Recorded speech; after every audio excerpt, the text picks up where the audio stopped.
I'm Dr. Jess Wright, for those of you that don't know me. I do see a lot of familiar faces out there. Welcome to everybody.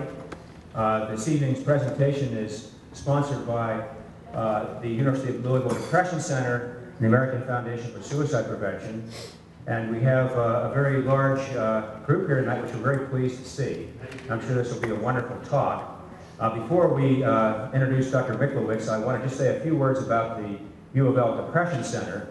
If you're not aware of what this center is or what it's doing, I'll just give you just a bit of a background on what we're up to here at the University of Louisville with our Depression Center. This is one of 21 centers around the United States. There are major universities, including Harvard and Stanford and Johns Hopkins. We're banding together to try to do something really important for mood disorders and related conditions. As you're aware, there's huge stigma. There are problems with the efficacy or the usefulness of treatments. Not enough people are getting the treatments they need. Not enough people that get the treatments are staying well once they get the treatments. We need new treatments, we need safer treatments, we need better treatments. We need to deliver them to more people. So we need to support this effort. We also need to support this at the national level as far as advocacy with government and others that might influence things like insurance and funding for research studies at the national level. So we're hard at work at this.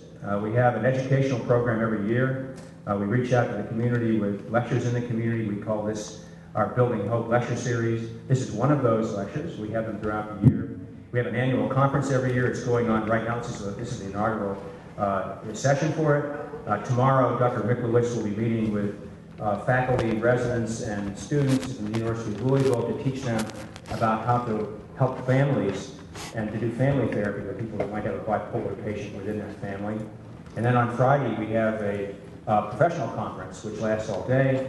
Dr. Miklowitz will be speaking at that, along with a number of other people. And this is part of what we do at the University of Louisville to try to educate the public, to educate our physicians, our students, our psychologists, social workers, and nurses to do a better job of treating people that have mood disorders. We're also engaged in collaborative research on many fronts with other centers of excellence around the country, and are very excited about the possibilities of this research panning out and giving us answers for these age-old problems. So it's a real pleasure to introduce Dr. David Miklowitz. I would imagine some of you have heard of him because you may have read his book or heard about his book, The Bipolar Survival Guide. In my opinion, it's the go-to book for patients and families. It's by far the best book that helps people understand what this condition is and what we can do about it. He's also a world-renowned researcher. He was the lead researcher in the largest study ever done for bipolar disorder, the STEP bipolar disorder study, and is actively engaged in very important research at UCLA, where he's a professor. So we want to give Dr. Miklowitz a warm Kentucky and Indiana welcome. So here we are with Dr. David Miklowitz, who's going to talk to us about how to manage bipolar disorder.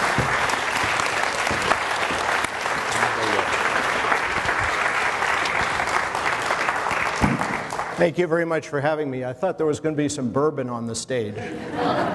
But it's a pleasure. Thank you, Dr. Wright, for having me. Can everybody hear me okay?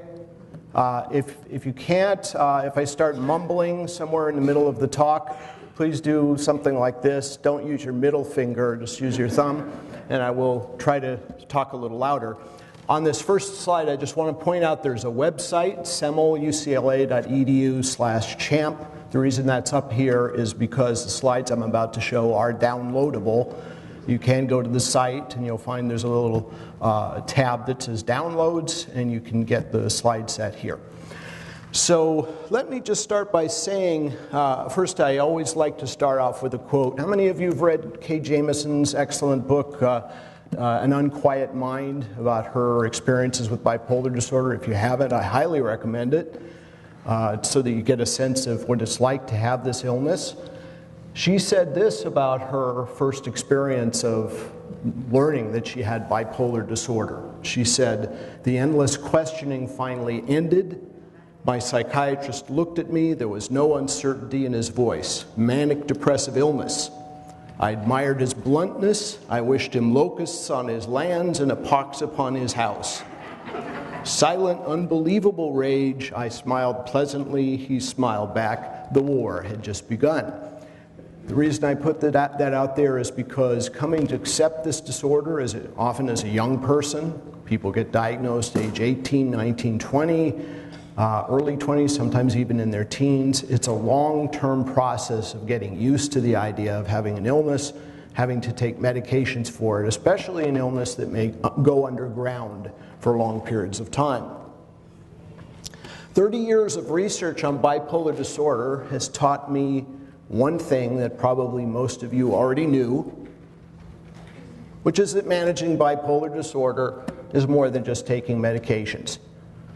Sounds like a simple proposition, but in fact we're in a society where the treatment for bipolar disorder is primarily pharmacological. We sometimes forget that there's a psychotherapy, a support group component to it, a stress management component to it, and that really getting a handle on this illness requires quite a bit of family involvement, personal involvement, self-management, strategies that go well beyond just taking pills. And I'll talk to you tonight about what some of those are.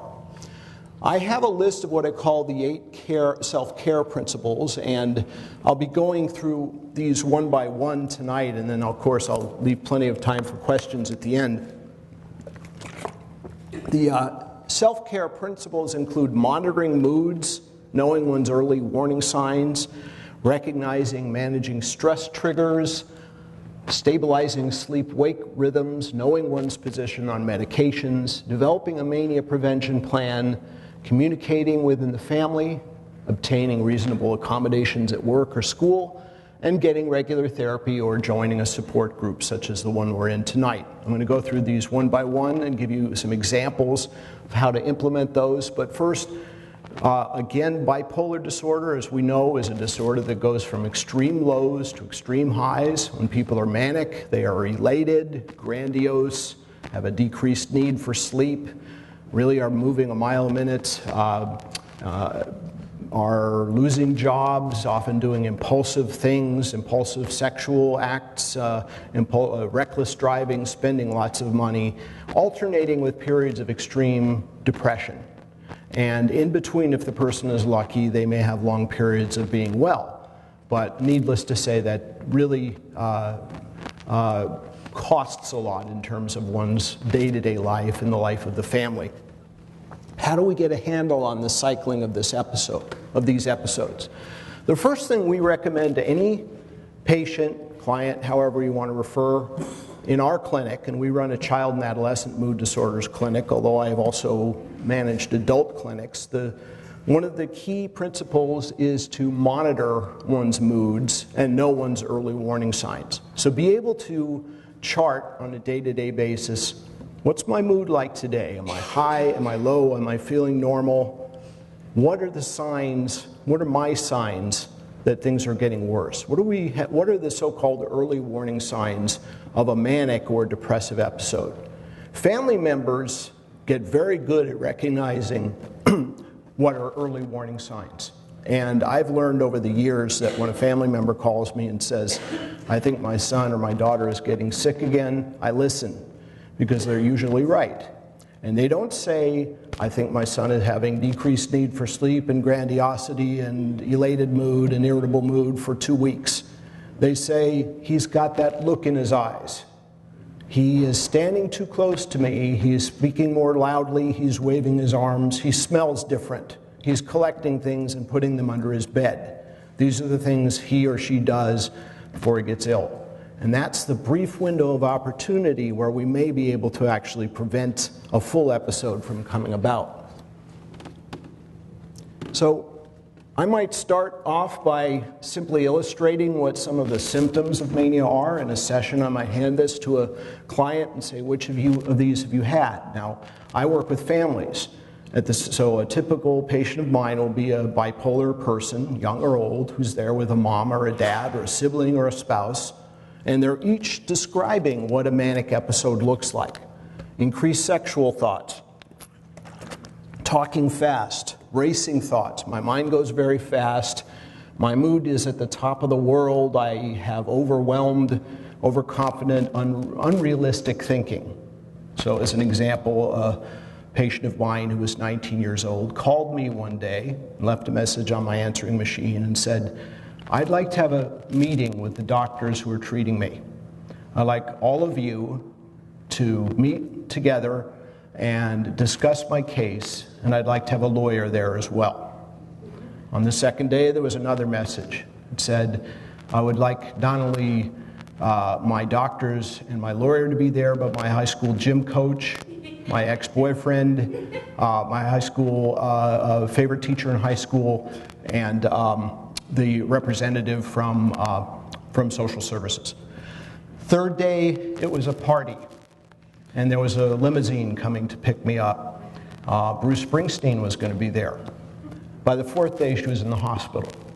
So this was the beginning. These were the early warning signs of her manic episode, which over time her parents became more and more familiar with. Likewise, people go into symptoms or states of depression, and the thing we worry about most with the depression is it's harder to treat than the manias. The medications we have for mania are pretty good on the whole. They have side effects, but they do tend to control manic episodes. Lithium, the antipsychotic medications, lamotrigine, valproate or Depakote, all those, Abilify, these medications do a pretty good job of controlling mania, but people spend 2 to 3 times as many of the weeks of their lives in depression states as they do in mania states. And we don't have as good treatments for depression as we do for mania, which is one of the reasons we recommend psychotherapy so highly. The other problem, of course, is that antidepressants we have to use pretty judiciously because they can set off manic episodes in people who are predisposed to bipolar disorder. I'll say more about that later. What do I mean by daily monitoring of mood symptoms? Well, what I tell my clients is that this is one of the things you can do in addition to taking medications that will help you control your mood, help you get a handle on what your cycling is all about, help you get a sense of control. It'll help you link up your mood changes with stress, sleep, alcohol, certain types of events that may be triggering mood swings.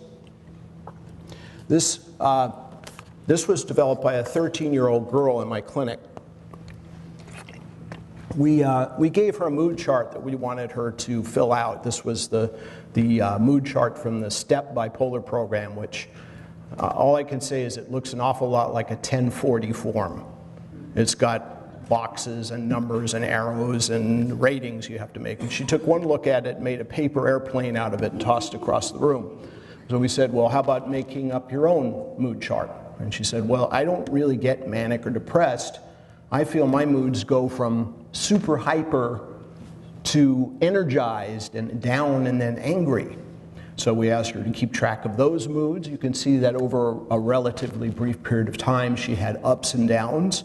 If you look at her sleep, where she wakes up at 7, goes to bed at 11, wakes up at 6, goes to bed at 10:30, her sleep-wake cycle starts to change during the weekend, not unusual, certainly for a teenager. She describes these mood states very clearly. Super hyper, I feel good about myself, I talk faster, I need less sleep. When I'm angry, I hate everyone, I'm irritable, I snap easily. Over time, when people keep these records, they start seeing the linkage between mood swings, changes in sleep, and sometimes if they're able to track their life events, they start saying, you know, every time I have a negative interaction with someone else, that's when my mood swings. Or whenever I spend too much time on Facebook, or whenever I have an argument with the boss, or I get into a new relationship, it can be a positive event. That sets off my mood swings. It's very important to be able to recognize those patterns. Now, what about stress? What do we mean by stress that's relevant to bipolar disorder? Here are some of the stressors that have been linked to changes in bipolar mood swings in the research literature. Certainly loss events, death of a loved one, an illness, severe illness, death of a pet has been known to trigger symptoms. Huge conflict with a spouse or a parent seems to be also a trigger for some people. Criticism from parents, needless to say, Criticism is something that comes from parents. There's no two ways about it. All of us experience criticism from our parents, but people with bipolar disorder, schizophrenia, other illnesses are particularly sensitive to judgmental statements, pick it up with tone of voice, and it does have an effect on their moods. Parenting problems, sometimes if the person is also a parent themselves, they have difficulty separating out what they should or shouldn't do for their children. Constantly changing work hours. One of the worst jobs for someone with bipolar disorder is to be a happy hour waitress, because you're constantly changing work hours, there are bursts of stimulation, there are downtimes, uptimes. I'm from Los Angeles. Everyone there is an actor or an actress. Not a great job if you have bipolar disorder because of the constantly changing demands. Sudden increases in job demands, or the stress of finals for college students. You see people showing up more and more in student health services at those times. But it's very important for people to know, what is it that are my stressors? Importantly is for people to know that this disorder, while it resides in the brain, and we have no doubt that these are disorders that go along with certain irregularities in neural transmission, or we know that these disorders are inherited. We know they run in families. We don't always know what is inherited, but we do know there are biochemical abnormalities that these medications are meant to correct. We also know, though, that stress plays an enormous role in triggering episodes. That's one of the reasons it's important to have psychotherapy as well as medication. How many of you do meditation? How many of you would like to try a medication exercise right now? Well, we got 3. Let's try it. This is something we do a lot with our clients to try to help people learn to manage their own stress, and it's going to take literally 3 minutes, maybe 5. So I'd like everybody to sit comfortably in your chair with your feet straight on the floor. You can either close your eyes or stare fixedly, if you want, at some object in the room. Your shoes, the slide if you want, anything you like. Close your eyes. For the next 60 seconds, be aware of noises in the room. Be aware of the sound of my voice. Maybe you can hear the hum of the air conditioner, other people coughing perhaps. Acknowledge each sound you're hearing, each thought or feeling that goes through your head, whether it's pleasant or unpleasant. Just try to stay with it, not judge it, just experience the sounds in the room.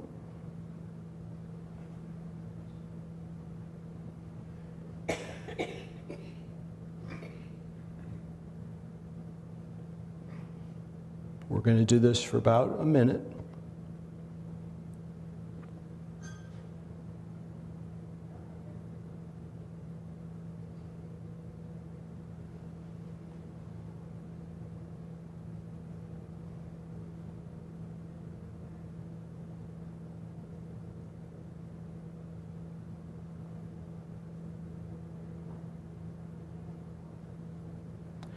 Now for the next minute or so, try to be aware of your breathing.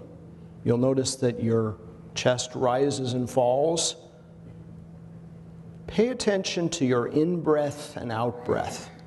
Try to compare it, if you can, to waves on an ocean. You have a wave that crests and crashes, a breathing that goes in and out. Pay attention to the rising and falling of your chest. You may find that your mind goes elsewhere, maybe to what you have to do after this talk or what you're going to be doing tomorrow, the shopping list, any number of other things. And if you have those thoughts, don't chase them away, just observe them non-judgmentally. Just try to experience breathing for a little bit longer.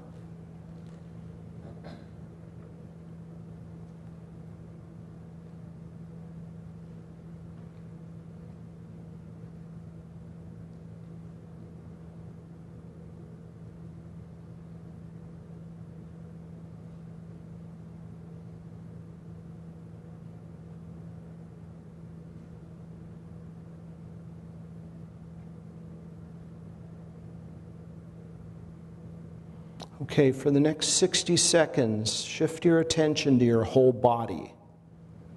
This time, notice your posture. Notice the sensations in different parts of your body. Notice the feeling of your feet against the floor. Still pay attention to your breathing, in and out, but feel maybe the tightness in your feet or stomach, maybe in your shoulders. Just be aware of different sensations in your body as you breathe in and out.